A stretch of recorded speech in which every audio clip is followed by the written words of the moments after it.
কেমন করে ঘুমাও তুমি, কেমন করে ঘুমাও তুমি, ফজর করে কাজা।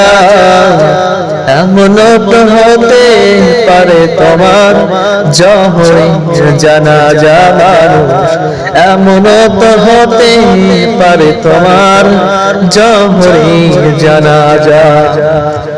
মানুষ কেমন করে ফজরের নামাজ বাদ দিয়ে ঘুম পাড়ে, আবার রাতের বেলা শোয়ার সময় নিয়ত করে এই যে আমি রাতের বেলা শুইলাম, ফজরের নামাজ পড়ব না। এইরকম মানুষ আমাদের সমাজে অনেক আছে। ফজরের নামাজ বাদ দিয়ে নাক ডেকে ঘুম পাড়তেছে।